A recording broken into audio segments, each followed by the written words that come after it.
Here come the big rig kids, y'all. Are you ready? Let's go. Here come the big rig kids. Roll with the big rig kids. Let's have fire the truck. Take you to such amazing places with the big rig kids. Those helpful big rig kids. Welcome to another episode of Conversations with Grandma Polly. I'm Kenneth J. And yes, we have a very exciting, wonderful guest here today who's making a change in so many youthful women's lives today. But before we get into her, I want to introduce you and bring on the grandma that everybody loves and everybody wants, Grandma Polly. Everybody give it up for her. Yes.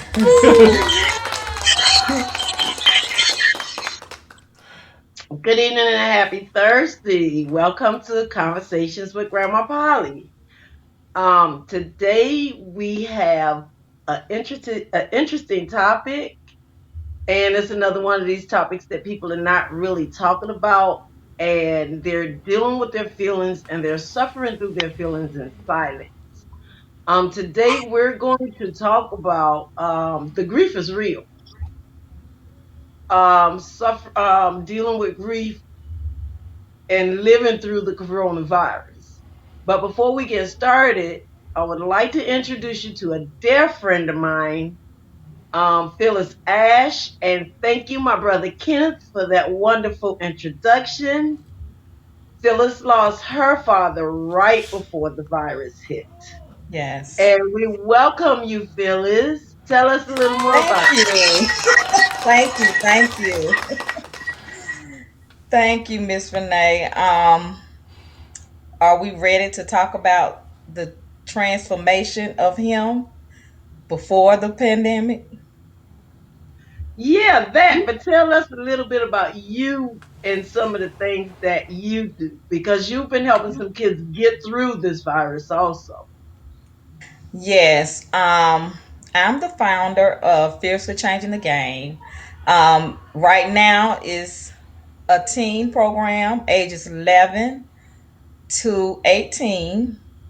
And what we do is we teach the girls basically about them. It's more on a personal level. Um, it's all about being responsible, them having other people to talk to about their situations other than their parents and stuff. We take them out in the community. We do community service. We reach out to them via a app that they are that we are on together. We help the parents. If the parents is at work, we help by picking them up if we're doing something. If we're going out in the community, um, however we may help, that's how that's what we do. We just help them with that. Them being accountable through faith, though, teaching them about faith, teaching them about themselves, teaching them, about how to go through different areas in their life. And grief could be one. Right? Because when I think of grief, people don't realize, a lot of people don't realize that grief has a lot to do with our mental health also. And this is right in Hmm. line with some of the other topics we were talking about. And I'm going to ask you because you went through this and you're still going through this because it hasn't been that Yes. long since your dad died. Mm-mm. No. Um, so what are some of the ways, Phyllis, that you deal with it? And you could go into what led up to it or how, the process. Feel free to talk about it. The process that I went through with my father, he had dementia. So before I found out he had dementia, he was living with me for a few years. So we were very close. Most of the time when you find out your loved one have dementia, they're already in like the second stage. Um, he started seeing, things that wasn't there. And the process was long to me, but not really. It wasn't really long. Um, so the process of me, I think the Lord was like waiting on me to go ahead and take him because I did not learn about the process until my father's death. We've had many deaths in our family. Um, well, my mother had 8 children, so we have three left. It's three sisters left now. So it wasn't until his death where I kind of understood the process, and I was grieving during the time he was going through his process. I started grieving then. I was not wanting to accept what was going on, although I knew what the process was and the doctors and stuff was talking to me the whole time. It was at the point when he liked to eat, and that was one of our bonds. We would sit down and eat good food all the time. So at the point where he stopped wanting as much food, I started cooking, taking it to he was in rehab, taking it to the rehab place. And so the last time I was trying to feed him, he grabbed my arm, and when he grabbed my arm and he told me, he said, "I'm mad at you." And I was like, "Why, Daddy?" And he was like, "I don't want to eat." So I was like, "Okay, Daddy." I said, "I won't try to feed you no more." I said, I had to accept the process of him. I knew in the back of my mind where the spirit had been told me, if he ever stopped eating, then it's going to be time for him to come home. So Mm-hmm. at that point, I left from his bedside. I had to go in the bathroom, take my little crying break and stuff, and come back out and be strong for him. And I hugged him. I was like, "Daddy, I won't, feed you anymore." You know, and he was in no pain at all. Wow. And it did not take him, this process wasn't long. Matter of fact, I had went out of town like the weekend before. And when I came back, I was only gone for like 2 days. So when I came back that weekend, when I went, I told my family and his sisters and stuff, my aunts, I said, "Y'all need to come and see him while I'm gone," because I was their strong support. And so he did get to see them that weekend before. So Valentine's Day, that's when he took his last breath. And he waited until I left the room. And I was like, "Dad, I'll be right back. I'm going to get your stuff and I'll be back." So the nurse was like, "Soon as you left, he took his last breath." Mind you, I had just called my family and said hospice coming in. And within that same hour, Just just changed. everything changed. Nobody got to come and see him. His sister had taken off work so she can come and spend some time with him. I'm thinking it was just his time, because when I got back, he said, "It took you too long." He said, "Where you been?" I say, "Dad, I only been gone 2 days." He say, "Well, it took you too long." I say, I say, "Matter of fact, I came and seen you before I left, right before I left." Wow. So he was like, "It took you too long." So I'm thinking, I understood. Okay, Daddy, it's your time. I told him, I said, "Everything you done for us," I said, "we appreciate it." I said, and before, because I was with my mom too when she was in the hospital, I was one of the last ones to see her.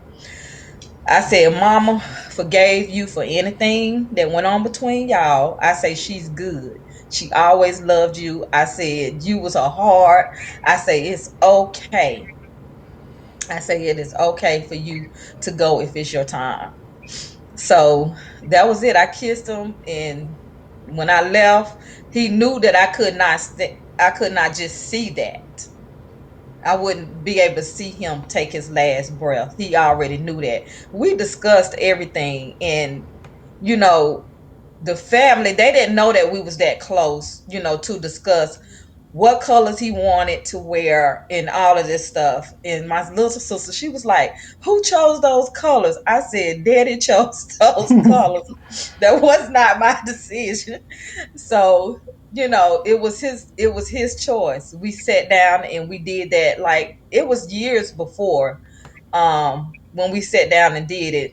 You know how the insurance people try to get you Yeah, to do that paper and stuff. I yeah. advise anybody to go ahead and do it. You hate to talk about that stuff, but That go is, ahead and I do want it. to It stop makes you it for a minute, easier. Phyllis. Let me stop you right there. Okay. Because that was one of the things, that's one of the things that we're going to go into. But Mm-hmm. I want to ask you a question before we go into that part. Yes, Because you know your dad was in that situation. I You was knew it. able to be with your dad. Mm-hmm. But there are so many people who have lost family members and friends during the pandemic to where they could not be with that family member or friend. They could not be by their side. And I feel like the grief may be a little different. And I say that Mm-hmm. because I lost two close friends during the pandemic. And Right. both one of them, when they died, I could not be there because of the pandemic. And for me, I've lost brothers, I've lost grandma, granddaddy, I've lost aunts, uncles, all kinds of people. But for me, this Mm-hmm. this hits different. It is different. Yes, it is. You are right. It is different. And the thing about that is, right after he passed, they shut everything down. And during the Mhm. time they shut it down, I grieved for the people that had their parents in there, because I was there with him every day. Get off work, go see Mhm. him. Any time of the night, go see him. But I grieved a lot for those that had parents in those places and could not touch them.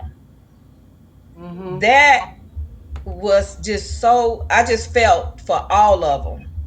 I felt for all of them. I say, I don't know how what I would have did, you know, if I could not see my daddy one day. Mhm. Let's known that all that time during the pandemic. Mhm. Yeah, That it is a hits different. different. That's very much so. It's very different. I had a coworker though that lost her father too during the pandemic. She was not able to be there, and it was tough for her as well. That is And is something to lose somebody and can't be there, but by their side. right, and it's tough for a lot of people because so many people have gone and are going through that. And Yes, me personally, one of my suggestions would be, and because all of this still messes with your mental it does. status, I would encourage people we as black people, we are afraid to talk about the things that bother us, and we are afraid to seek counseling. There's grief Yes. counselors out there that can help us through the process of these things. But so many Mm-hmm. people shy away from that. And I believe that that's an important part of healing. I And understand it being is. faith based because I'm very much faith based, but I'm also a person who believes in we just can't pray everything away. Mm-hmm. Some things are, if that was the case, then why did God allow doctors to become doctors? We get treated for everything else, Mm-hmm. and the brain gets sick just like the body does. If your chest hurts, you're going to go to the doctor. Your legs, That's your right. arm, or another part of your body start hurting too much, you're going to go and seek medical help. So when it comes down to Mm-hmm. the mental part of it, some people really need the counselors to step in to help them process and get through it. I don't know what level of grieving you're in now because there are different levels. I've talked Mm-hmm. to several people that I reached out to, and some of them are still stuck in that level of guilt. Yes. They You want are. you want to talk a little bit about, because it sounds like you had a real great relationship with your dad. But when he I said that did. you stayed way too long, did you feel a little guilty about that? I kind of did. That's why I would never really go anywhere without trying to have somebody like, you need to go see him so he won't notice I'm gone. But every time I left, my sister called me talking, he asking about you. He asking where you at. I said, oh Lord. I say, tell him I'll be there shortly.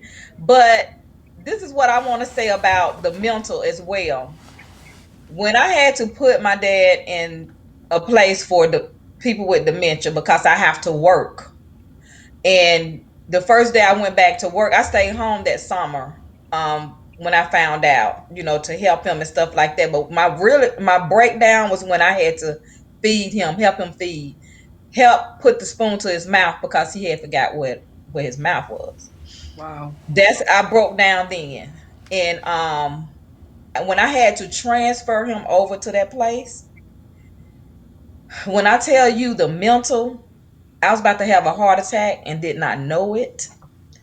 My head Wow. was hurting. My chest started hurting bad. I had came from work and I was talking to a friend girl. And I said, my chest is hurting. And I say, but this time it's not going away. And she was like, you need to call the ambulance and I call your daughter. I said, okay. So when they came, they was like, your blood pressure is so high. You need to go to the emergency room like right now. Stress. I don't have any blood pressure problems or nothing. Never have in my life. Mm-hmm. But I was just so stressed, so I had to get myself together and know that he's gonna be all right. God is gonna take care of him because I was just worried about him. Mm-hmm. And did what and had to do what I needed to do to support him. Mm-hmm. And with that being said, a hospice before a hospice is palliative. Palliative came in and they really helped me a lot with understanding what stage he was in, understanding what was going on and all of that.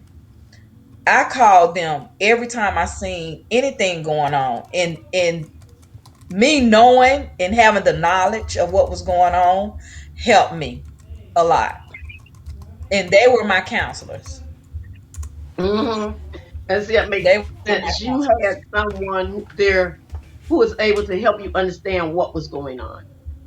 What was going And on? then on the other hand, where we're talking about the hurt is different. Mm-hmm. We have our family members and stuff laid up in the hospital on ventilators and all this other Yes. stuff. You can't be there to advocate. Mm, You you cannot. can't them, and just watching them through a video call similar to what we're doing now, and Mm. not being able to touch them. Yes. It is unbelievable. It's hard. It's And I very want to hard. say to the people out there, seek help because you're not alone. Yes, please. Find groups that have these conversations. Because a lot of people right now that they're stressed out from the virus, but then they're stressed out from losing a loved one, and Yes. it's really messing with the mental part, the physical parts of your body, just like you spoke about your high blood pressure, your Mm-hmm. chest hurt, your head hurt. All of that stuff comes from stress. Yes. Mm-hmm. It comes from stress. So we lost them, but we can't stop living. Right. We cannot stop. That's right. That was my first thought. If I'm worried and I'm laying up in the hospital, how can I protect him? How can I go see him? How can I be his support when he's used to me, being Mm-hmm. there? He don't understand, but he do understand what's going on because he's mentioned it to me before. Mm-hmm. So, he knows sometimes he don't think right. He knows this. And Mm-hmm.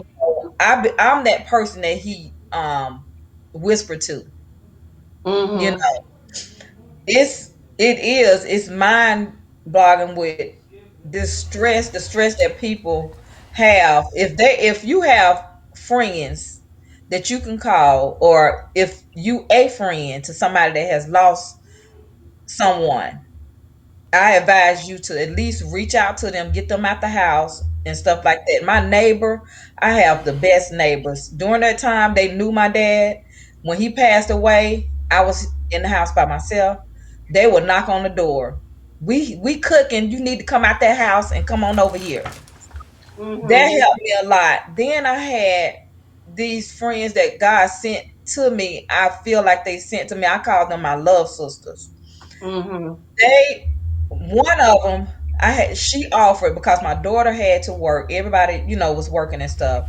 When I had to go speak to those the hospice people, when I had to meet up with them, she just automatically said, "You want me to come with you?"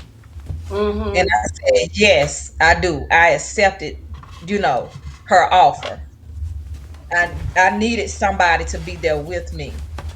Mhm. And it's funny you So said that with the friend thing because I've spoken with a couple of people over the last month who just needed to vent. Let's put it just like that. need They to needed to vent. vent. And one of the things, and it's funny that you said that. And, yeah, I'm gonna go there. You say that friend. You need that friend by your side, but we have to be careful with that too, because sometimes people don't know what to say, They don't. and you could be in. I know this one young lady. She was telling me she was like, I just get so tired of people telling me, oh, y'all gonna be all right. Your mama was a great person, this, that, or whatever, whatever. And y'all need to, pull up and do this and start doing this and doing that. And she was like, it just made her so angry Mm-hmm. because you still got your mama, but you sitting here telling me what I should be doing and how I should be doing it. So Right. sometimes we have to be careful who we let into that space also because sometimes they do more harm than they help. Yes. Sometimes you are right about that. You are right about that. I have not ran into that yet. And Mhm. people that I talk to, because we done had so many deaths in our family, sisters, niece, brother, Mhm. so if a friend of mine have a child that they lost, I don't know how you feel with that. But There you go. I'm here to help. I'm here if you want to talk about anything. If you want me to just listen, I'm here to do that. That's where we need to go. If you need anything, just call me. And then if they don't call you, because a lot of times they won't, at least Right. call and reach out to them and try to, talk to them, see how they day going. You don't even have to go there with with Right. them losing their loved ones. Just ask them how they feeling. How you Right. feeling, be honest, and stuff like that. But don't if you have not been there, you really don't know how a person feeling. Every what I've learned with all the deaths, every single one is different. Every Yes. single grieving is different.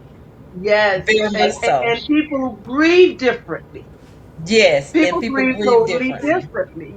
They Yes, do. And because I didn't cry does not mean that I love that person less. that's But then right. now you're sitting over here trying to make me cry. Right. So now it's going to turn into something else and it's not going to be pretty. Sometimes it's just a hug. You lost your dad. I lost both of my grandfathers back in the 80s, early 90s. And I had a very close relationship with them. And even when Mm-hmm. mama died in the early 2000s, I had a close relationship with her. And my thing is, each one of those grief was different. And you cannot tell a person how long to grieve or how they should grieve That's right. because each grief is different. And I said that because you lost your dad. I lost people who were very dear to me. I've lost brothers. But at the Mm-hmm. same time, Phyllis, I went through it, but I still can't say how Phyllis feels. That's right. Like I can say I That is understand how Phyllis feels, Mm-hmm. But I can't say I know how Phyllis feel. I can't say, oh, this is what Phyllis is feeling, because we all have our own intimate feeling when it comes down to stuff like that. Yes. And it affects everybody different. It does. It does. It does affect everyone differently. Some people just can't handle deaths, period. You can't even Some talk people about it. internalize it. Yes. They internalize the grief to where they Mm-hmm. can't get it out, and that's where the damage is done. Mm-hmm. That's where the damage is done. That's right. Hmm. Yeah, now that we not said all that, we gonna come back to the other part that you was talking about because it's very important. And I know a lot of people are afraid to have that conversation, but it's like I already let my family know what to do with me. I Mm-hmm. die today or tomorrow. Cremate me, be done. Y'all go and rent a cabin somewhere in the mountain or a beach house or something. Take a week to gather yourself or however long it takes. That's Not right. the not the big gathering of food, and I can't walk through my own door because there is so many people in the house or cars lined up down the street. You can't get, up the street. That was one of the things I think has become a tradition for our community. And Mm-hmm. that's one of the traditions that I really don't like. And, and I've let them know, this is what I need y'all to do for me because I feel like we as a people, the families are Mm-hmm. so large, Phyllis and Kenya, y'all. Let's keep Mm-hmm. it real. We have family members, even people right in your community that you never see or hear from until someone dies. Yeah. Right. That is right. And your dad was sick. You were the one taking care of him. Okay, where was? Hey, Phyllis, don't cook today. I'm gonna bring dinner over for you and your dad.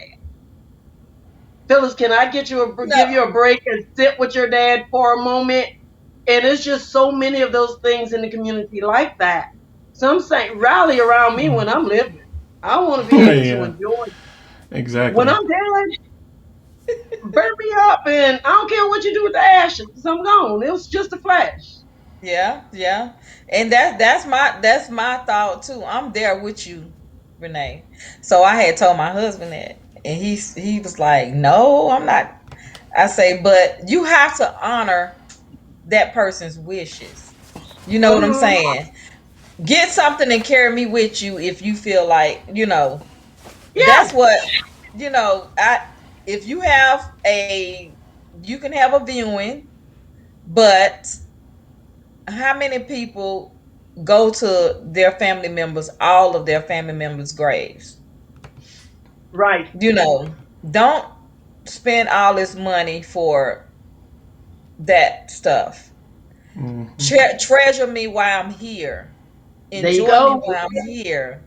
You know, tell me what you need to tell me while I'm here. That's the thing that you learn after death. After someone special to you have died, you say, I wish I should have said this, I should have said that, I shouldn't have argued like that, I shouldn't have did that. You never know if that person is gonna, when they step out that door, or you don't even have to step out the door now.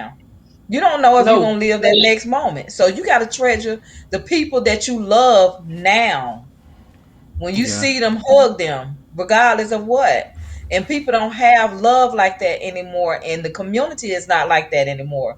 They don't bring, like, you remember a long time ago when they used to bring all this food to your house. And you basically probably had to go give it away because it was so yeah, much. That is you're giving not it away. this now You're in giving it time. away. These days, they don't do that like they used to. Phyllis, I don't know. Some I've people seen that it in. I have not seen it. Some funerals that Oh my God. I didn't see. I have not seen that in a little minute. Phyllis, I've seen it and I've seen too much of it. And being that you said that, my brother always tell me I ain't got no filter sometimes, but I'm gonna keep it real. Keep it real. Keep it real. You bring your food for the family. and you bring these big old pans of food. But I know what you're gonna say. you carrying food from the house, from the family for dinner that evening, all the family members in your house, for That's lunch right. tomorrow at work, It don't be nothing and then there. you come back and get dinner the next day. I don't see any sense in that. Wow. Like I said, the community ain't like it used to be. You're They right. bring No, something to your I've house. seen it, Phyllis. Phyllis, They I gonna still take see it. they gonna take some of that stuff with them to everybody that wasn't there. That probably should have been there. Yeah, no, but see, that's the thing. Like I tell my husband, we ain't gonna even do none of that. Just I Oh, used to work with this lady, y'all. She was so funny. That was the first time I ever seen it in my life because we were so caught up into traditions. Tradition, yes. They called her and told her husband died. She tell him, tell the hospital and undertaker should be there when she get off work. Wow. This is a true story. She got off from work that evening and went home. Her house was full of people. She Wow. told them they need to go home because she going in her bed because she going to work the next day. wow. And she let them know that the funeral would have been, I think he died that Tuesday or Wednesday. She had planned the services on purpose for that Saturday when she was off from work. And people talked about her. But I Mm. don't think she did anything wrong. She did what she felt worked for her. She did right. I think she did what she felt was best for her. And all that time she spent with her husband, they could have talked about it. They don't know their personal, what they discussed and how they discussed things was going to go. They no people don't know that. They always assume things because Right. that's the way tradition been. You know, That's it. Tradition. But that was why do between her people and her husband. do it? Because they're following tradition. Yes. Other cultures don't carry on like that. Mm-mm. They don't have the big over elaborate funerals with thousands of dollars of flowers laid on top of a grave when the family could have used that to help pay medical expenses, help pay other expenses that they had. Yeah. Right, because them bills coming. Yeah. That Yeah, your loved one bill is coming to you and yeah. stuff. But my thing is, why do people want to spend a lot of money on funerals? This is my thing. Why That's do where I want you to people go back at. want other family members to spend a whole bunch of money on funerals? I do not understand that. If you got a policy, they want to know what the policy is and if you're spending on policy and how much you got left over. That's what that we need to do better with that. We need to do better with that part. I But it's think tradition. Go ahead, Kenny, and yeah, then I'm gonna jump in when you're done. I think a lot of it, to answer your question, Phyllis, I think a lot of people are Mm-hmm. all about that showy life, and they want to show that they love somebody by doing they. That's what they're thinking in their mind, but Right. the person who really loved them, it could be like a silent as a mouse in a corner, a church mouse, and that Yes. person really loved them, but they just want to put Mm-hmm. on a big display for everybody to Right. And I think on top of that, you might be on to something, Kenny, but I think it has come with that tradition of, and I've seen it and heard it so many times, where the family is grieving and then the funeral services is over. And then they get back together at their house or whatever, trying to pull themselves together, but people are still coming. And you hear, Mm-hmm. oh, you sure put that person away nice. That sure was an expensive casket. Oh, where they find that casket at? I ain't seen nothing like that before. All this. Who you trying to impress? They go back in the ground. you know topic for You know, conversation. yeah, That's a right. conversation. You worrying about what the person was buried in or what they look like. And the other part that drives me crazy is when you're coming out of the church services and everybody piled up down there at the bottom of the step to see who's going to cry the hardest. Then they walk away. Oh, they're chilling. Show took that funeral hard. They had to drag this one and they had to carry this one and they had to.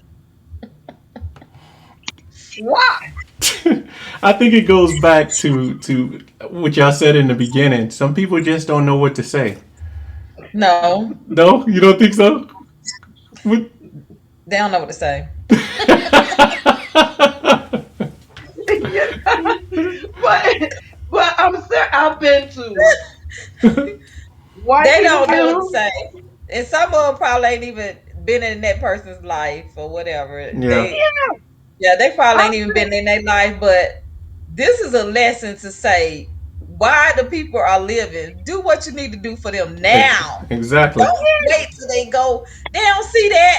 They don't see nothing. and see y'all They look don't at even know COVID you as did it. being y'all look at COVID as being a bad thing. That's one good thing COVID did.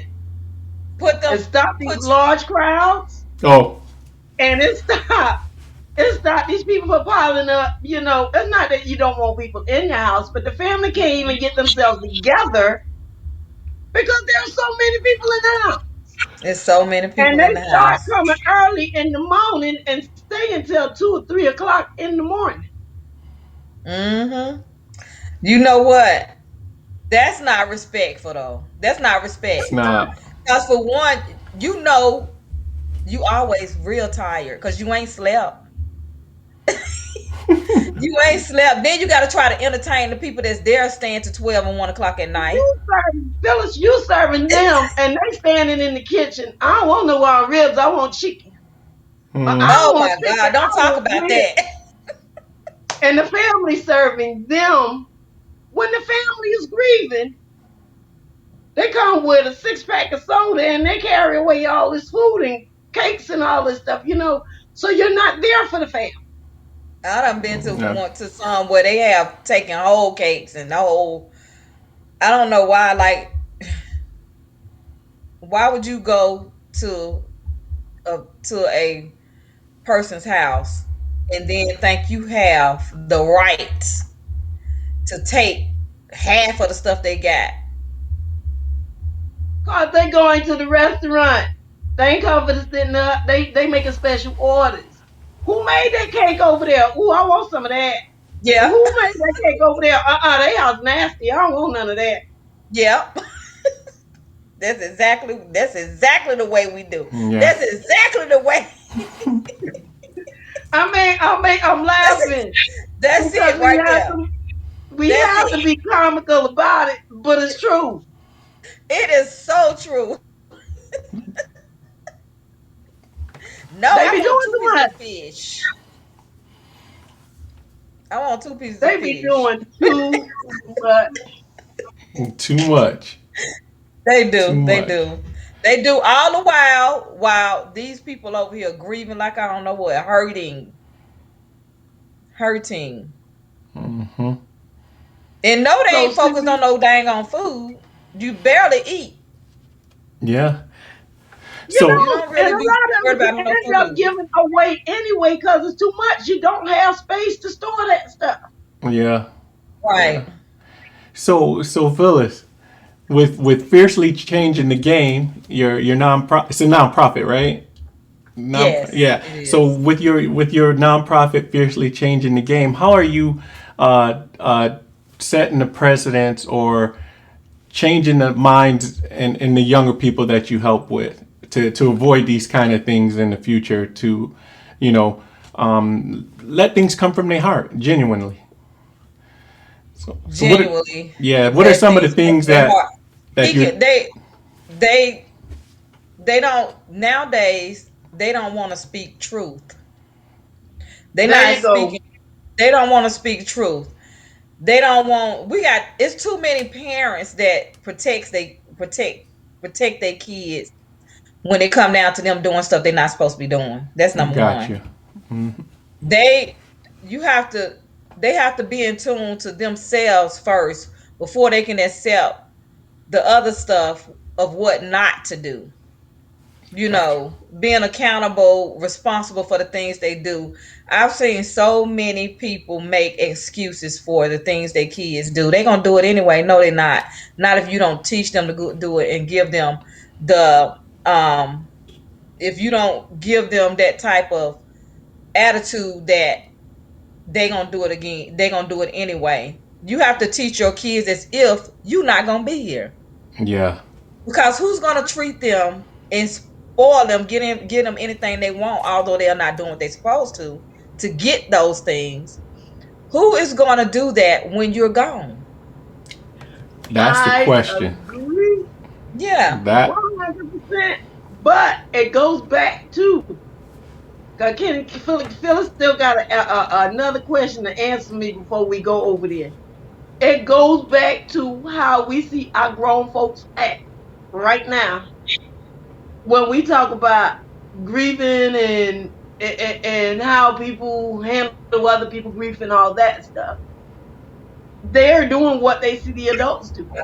And children will do things with their parents that they will not do with other people because they can get away with it with their parents. Mm-hmm. Exactly. You're right. mm-hmm. But that question I'm gonna let Kenny bring you back there. But Okay. you touched on something in the beginning where your dad had already planned all his stuff out.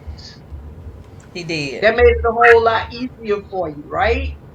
It made it easier for me. That was something I did not want to do, but I went on ahead and done it because nobody wants to talk about that stuff. I But I do. just had to do it because I had to do something different. We done had a lot of deaths in our family. And what we don't have is the person that passed away plan. What is it that they want? Mm-hmm. So you have to do things different. Mm-hmm. Yeah. You have to do And things that different. is important to have that plan. It Because was when it you made it don't, so easy. you have everybody, especially the people who wasn't really right there, Mm-hmm. now coming and tell you how this needs to be done. We're gonna do this. That's how, oh, we ain't gonna do that. We're gonna do this over here. But if the plan is written out and the plan is clear, Mm-hmm. everybody just sit back and follow the flow.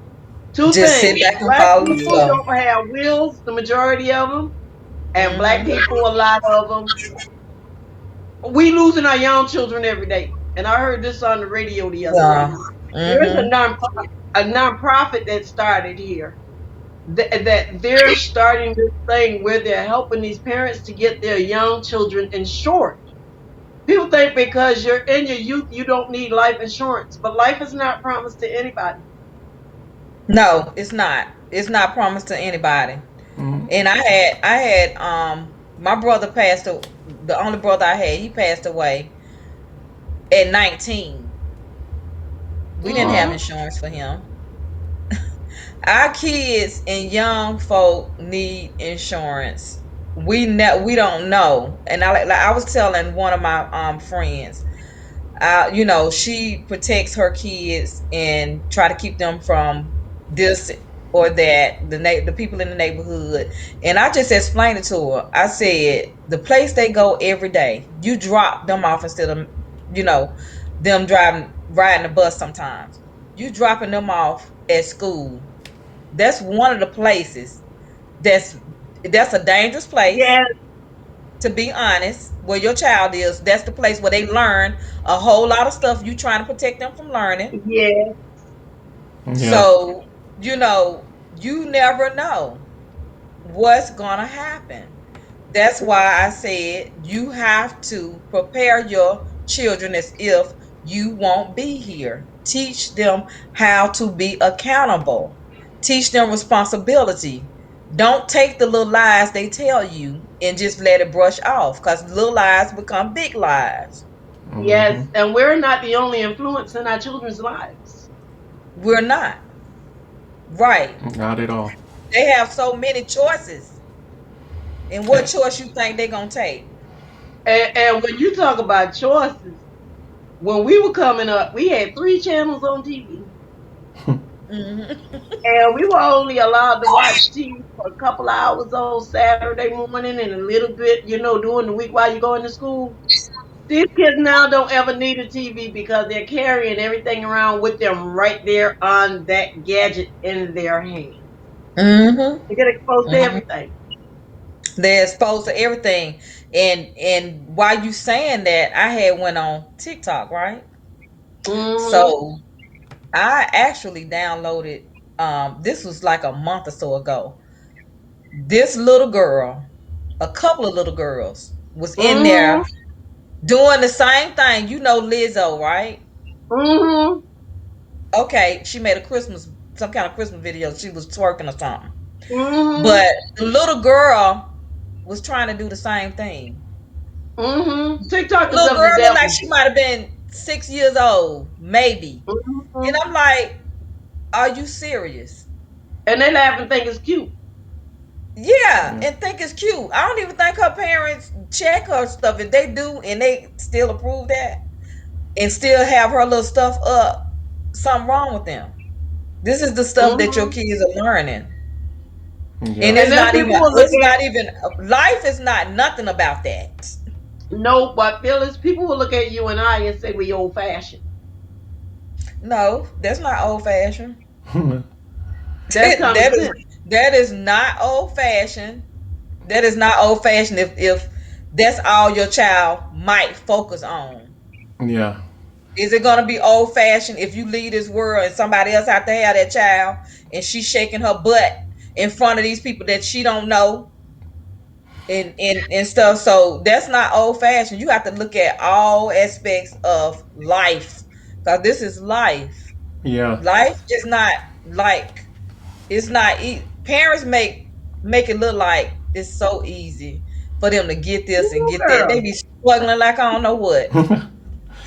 so Ooh, girl. Trying so to get the kids stuff they want, and instead of telling them I don't have the money or I don't make enough to do that. They'll pawn stuff, get credit cards and all that just to get that child what this other child got. yeah, keeping up with the Joneses.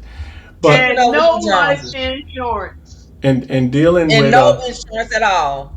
so these are some of the things that go on with the girls that come to your nonprofit. So how do you readjust that thinking and that cognizance to get them out of that frame set? If some of them come with this type of attitude or mentality. Give them different examples. Like Okay.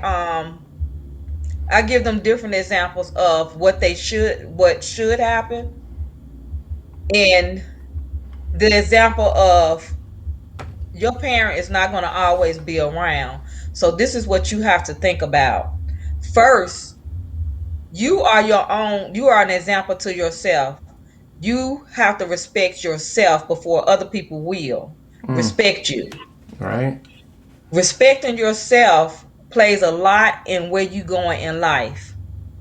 Yeah. Mm-hmm. Because Definitely. what you do now, you can best believe is going to affect you later on in Mm-hmm. Yeah. life. Yeah. It's going to affect you. If you're not accountable now, if you're not if you're not accountable now, if you're not respecting yourself now, if you are not being responsible now, if you are not admitting to you doing whatever it is and you making excuses for everything, then this is how your life gonna be. And I know that from experience because when I was in school, I was always late. I was always late. The bus will be waiting on me. I'm running every day to the bus.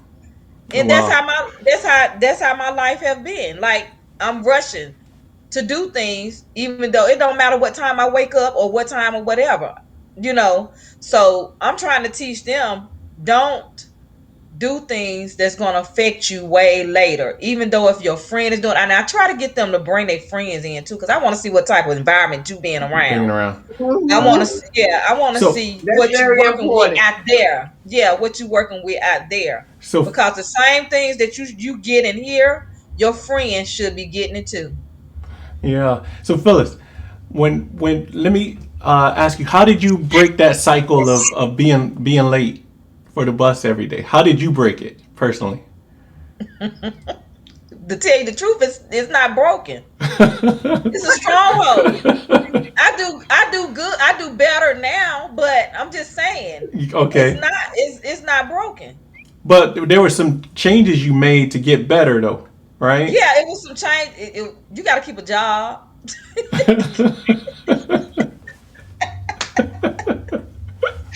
Oh boy, something to go to, right? You got to keep a job. It's things that you have to do. And see, I'm gonna tell you, my lack. I have team members that take that slack for me. So they Gotcha. know I have team members that always have all their life been on time for everything. Okay. And see, Phyllis, somebody like you would get on my nerve because if I have to be someplace, I normally show up early. Early. You an early I person. can't stand that last minute stuff because I feel like when I'm rushed, Mm-hmm. I'm lost. Yeah. Yeah. So how did you start that at an early age since you was young? You I've always started been that when that you way. was young. I You was just always can't, like that. and I think I got it from dad because dad, we would go out. Daddy would always tell us, "Y'all go out there to the juke joint." That's what he called it. Y'all go out here at that juke joint tonight. But I tell y'all what, when the car crank up in the morning, everybody better be ready for Sunday school and church. And you Mm-hmm. couldn't play that thing was, "Oh, I'm late. He'll leave me." No, you didn't play that. So I think I got it. I got that instilled in me early because we would always be the first one there before the door was even open. He was a deacon. Yeah. And we would be sitting out there waiting on the head deacon or whoever to come and unlock the church doors. But he instilled that in me since I've been little and I just never lost it. And Okay. that's proof. That's proof right there that that's my team. One of my team members just posted That right I there, know. yeah. about fiercely I think we change. should mention that. Yeah, that's a direct. Fiercely She just changing the posted game, it. Kenyatta. Uh-huh. Fiercely Yeah. changing the game. Teens also they have a workbook and weekly discussions that demonstrate Yeah, we life do. lessons. I can show you the workbook. Okay. Or mentors assist with thought processes. That's good. Making them Yeah. rethink and help the teen figure out ways to Here's accomplish the tasks. booklet that we came up with Let me see. this. Yeah, I love your logo. Yeah, Nice. it's a workbook. And I can show you a couple of things that's in here. Um, this is one page right here. Oh, so they have assignments each week Yes, and it's and basically Okay. about self-esteem and yourself. confidence. Mm-hmm. Yeah. Oh, and give them something to say in the mirror, an affirmation. That's awesome. That Exactly. is awesome. Yeah. I think. I Yeah. So think. this is an example of our booklets that we have. That each one of them get, but they have to do the work.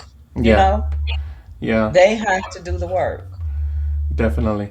I think it's commendable and just beautiful what you're doing, Phyllis. I think the world we need change. You know, we've Yes, we do. definitely grown out, and we need some taming that shrew back, cutting the hedges back or whatnot. And you, along with what my beautiful sister is doing with Big Rig Kids, I think is Yes. really charging and changing the cognizance in our young people to start think. They already think a certain way because they already have their own mind. But if we can They just do. steer it to those the ways that can be productive versus counterproductive for them. That's It's just right. what you got ladies are doing. So hats off to both of you, man. It's Thank an you. awesome thing. Awesome, Thank awesome, you. awesome. But we're And all getting of it is life. I mean, today we Like, started out talking about grief.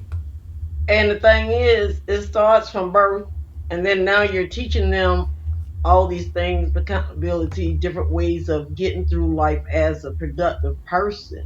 yeah. And yes. then it still comes back to where we're gonna have the only way we don't deal with grief is that we weren't born.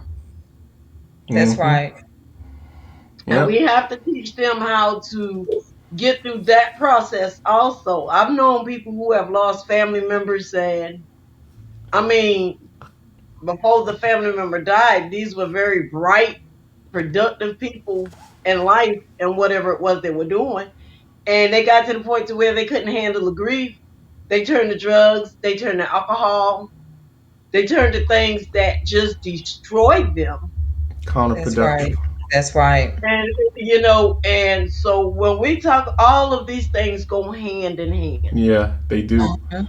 They do. It all starts with that self esteem, like you said. It It does. Hmm. all The self giving them esteem self and esteem, something to be proud yeah. of within themselves. And I And they like I have like what you faith. said, Phyllis, about it really rang true tonight. It's a theme that I think I'm gonna carry. That when your parents are gone, who's going to do the things that they done for you? You know Right. that right there. Nobody's gonna do that. Nobody's gonna go that far to do that. And then Exactly. that's what's gonna bring the depression and all the other stuff because you're not able to get those things that your parents was providing because the children we deal with today is materialistic. Yeah. They want everything iPhones. They want it Everybody want now too. all of them want iPhones. You know how much them things are? Yep. Thousands of dollars I on a don't have phone. an On a iPhone. phone. Like, you know, come on. That could be your college tuition. That could be on, something that you want to take up. Yeah. It could that money could go to something else. Could be And your then you're first gonna break car. it next week. Yeah. Yeah. Yeah, Yeah. You know. that phone could be, getting them involved into not the physical phone, but I'm talking about the money that they spend into this stuff. Could be used as something else as teaching them how to start their own business, Exactly. teaching Yes. them, That Entrepreneurship. how part. to balance a bank book, all these different things. But you pour all this into them, and there's nothing wrong with that if you can't afford it. Right. But It's there's nothing so wrong many with not people who being able to can't. afford it. Yep. Right. And Hmm. even if you It's can nothing afford wrong with it, not if being able to afford it. yeah, even if you can afford it too, you Even don't if want you the child to can. get in that. Well, I can get whatever I want anytime I want it. You know, you want them to Right. have some accountability and some get up and go about. If you want it, like I remember, man, Renee. Well, you were always in the summer, but you remember you shoveled some snow with us. We shoveled. No, okay, we would go and shovel snow, man. Whenever it was snow, we'd be happy because we knew we were getting some money then. You know, I look at Hmm. kids now. That is a ton of money to be made, and people might look down on a job, but money it's the same money. It's gonna spend like everybody else money, you know. But It what? is. It is. I drive a school bus. So I go to this community, the plantation, right? Mm-hmm. Golf course and everything out there. So this little boy, Caucasian boy, I think it was about 2 years ago because I've been going in that community for about 3 years. Hmm. This boy was cutting grass. You know how big those yards are? Ours are. Yep. Next thing I know, I seen him riding a lawnmower on a riding lawnmower, going down cutting people grass. This year, I seen him in a truck. Got his own business, Yes. making it happen. Yep. Yes. And those yards look so good. I commend him. Like I'm like, I seen when you was pushing the lawnmower around the corner all the way down the street to cut these big yards. Yeah, I think there's a scripture that comes to mind. By Hmm. lack of vision, our people perish. If we don't have a Yeah. vision, and he had a vision apparently, He had a vision. yeah. Yes. And I He just drive want a to nice truck. Work shout truck out. too. Oh, okay. Shout out to some of the Look, viewers, the Facebook viewers that I came in. did that growing up, and I got ripped off. I used to cut them old people yard around and put them old. Some of them won't give you 50 cents, some won't give you $1, and some won't give you $2. You gotta I go ain't to the cutting nobody yard plantation. today for two Renee, dollars. that's inflation, They Renee. get the candy money, That's inflation. huh? Inflation. It was no inflation at that time. What's wrong with Them hobos had a 50 cent tie up in the corner of them handkerchief. Oh And man. they're gonna turn away from you. Right? Man, get your little change. Wow. I want to take this moment right here to give a shout out to some of the viewers who made some great comments tonight. Kenyatta, Shirley, Tashara, Artavia. Thank you all for the comments and thank you for joining us tonight. Yes. I, Phyllis, again, I commend you so much on all the brilliant things that you're doing to change what's going on in the minds of the young people, the young ladies, Thank you you. know, because they are the mother, you know, the ladies, women are the nucleus to me, the universe. Everything starts right in They their are. nucleus, you These know. are the people that's gonna be running Yeah, running the world. Just think about that. That's gonna yeah, be, they need to know some stuff. They don't need to be given everything. They yeah. need to know Very some true. stuff. Cause we wasn't given everything. We ain't dead. Whew. We had to work we for it. we had to work Yeah. for it. Yep. We had to work And where we for grew, everything. And patience, I'm gonna tell you. They bad with their patience now. you gotta I'm have telling it. you. Do not have patience. If None. it's anything that the parents would like to instill in their children, please teach them how to have patience. Yeah. It's going to take time to do that, but that's what you need to do. I'm going to tell you, I was a foster parent, right? Mm-hmm. So I fostered only teens because people don't want teens. So Wow. this what I had. I had, I wish I could find that paper. I had written up a contract for them. When they came in my house, I had a contract and it basically said this. This is a home that's new to you, but we have to respect each other in this home. If I am doing something, you have to wait your turn with respect. You will not disrespect the other foster child. You will have patience and wait. When it's your Mm, turn, then you give me time to come to you, get to you. mm, Basically, when they first came in, I set the bar. You're not going to disrespect anyone in this home. The same way you want me to respect you and you want other people to respect you, you have to respect others as well. I understand your situation, mm. but Definitely. you can't have that disrespect Exactly. in this home. Exactly.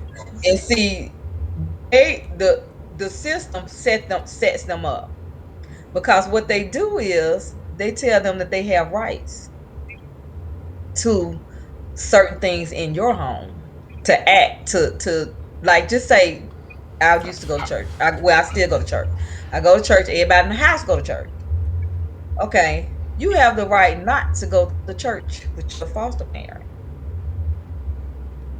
Wow. So yeah, they really, they give them their own rights. So when they come to your home, they have these rights that they've told them, but they never once tell them once you turn 18, your foster parent is gonna take you down to the shelter.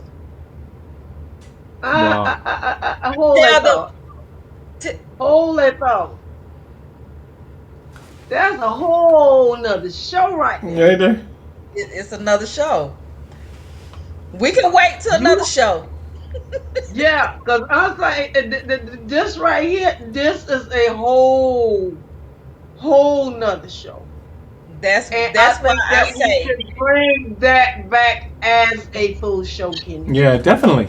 yeah, Definitely. We'd be bring glad it to have back you for back, Phyllis. another We full thank show. you so Yes, much for coming in you're tonight and welcome. joining us and sharing all the wonderful things that you're doing in our communities. You know, it's awesome always to gain wisdom and insight from people like you who are making changes in the world. You know, you and Thank Grandma Polly.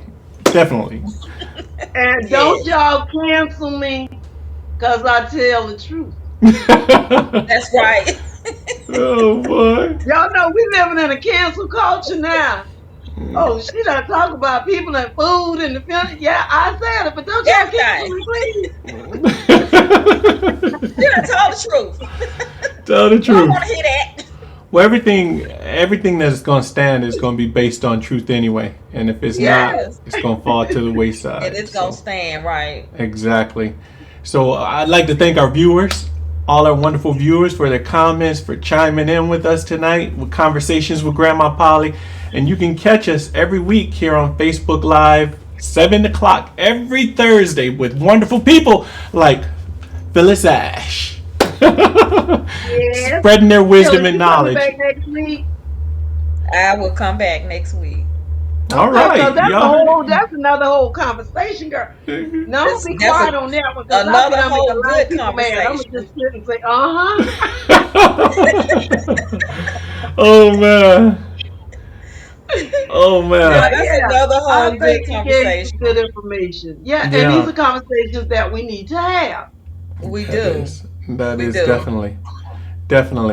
But again, Phyllis, thank you so much. Grandma Polly, any final words? Hey, thank y'all for thank you guys for watching us this evening. Y'all need to come back next week and bring some friends.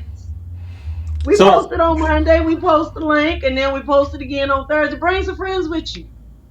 And if is there's any other topics y'all would like for us to take on, or you feel like you want to come on and have a conversation, hit us up.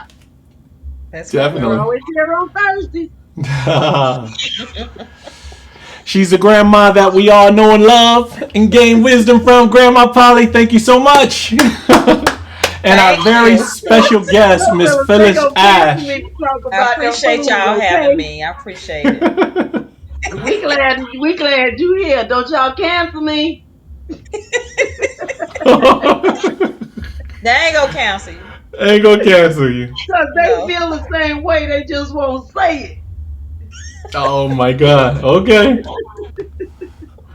All I right. saw somebody said that was so true. I think it Oh was yeah, Tashara. definitely. I'm saying a lot of people feel that way, but they won't say it. They won't say it Yeah, out loud. they They talk about it behind them doors. They know they do. Mhm. but they're saying it. They're saying it. They're agreement. So definitely, it is worthy of a dialogue and to get the word out and talk to the people, to the masses.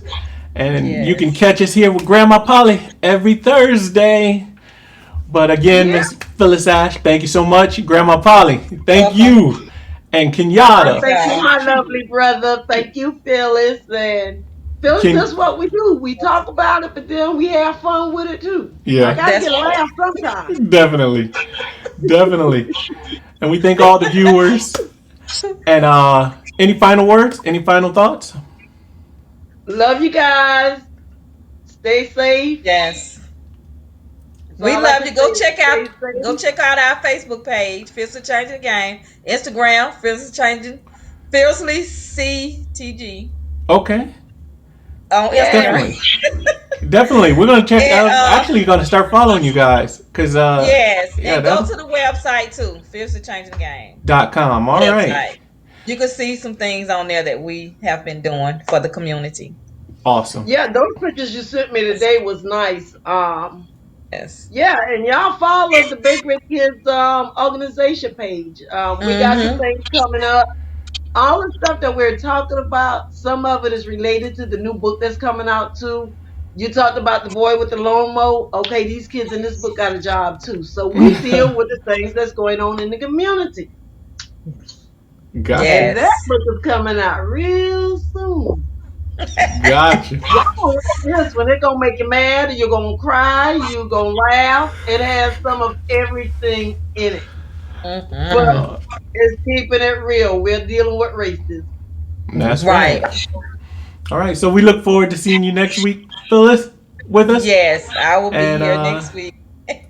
we thank you again, the viewers, Kenyatta, Shirley, Tashara, uh, Octavia, all the wonderful viewers. Too many to mention, Now, but all the people sitting on the outside of the Thank room, hey y'all for y'all. supporting. Thank y'all for supporting. thank you so much. Oh, no problem. Thank you for coming. With that said, Yes. ladies and gentlemen, we'll see you next Love you week. guys. Love Love you. y'all. All right. Peace out. Mwah. Now if my phone falls, it's Here come the big red kids, roll with the big red kids. Let's sapphire the truck, take you to such amazing places with the big red kids. Those helpful big red kids. See how they give and grow and get to know amazing things. Learn with the big rig kids, and you'll see how it is to have adventure days and hang and play with all your friends. Because the big rig kids know what it is to live a most exciting and inviting life is positive. Sapphire with the voice of wisdom keeps the story rolling, and by golly, Grandma Polly drives them all to where they're going. Hop on in, everybody. Let's go! Caden, he's the leader of the crew. He's smart and brave and true. Sasha, Caden's twin, she cares a lot but can be stubborn too. Caden loves a good book too. And then Sasha, she's a regular computer guru. These are the big rig kids, roll with the big rig kids. Let Sapphire the truck take you to such amazing places with the big rig kids, those helpful big rig kids. See how they give and grow and get to know amazing things. Now Maria can be rude and bossy, braces on her legs and knees, but it's not fun and hard to run with a disability.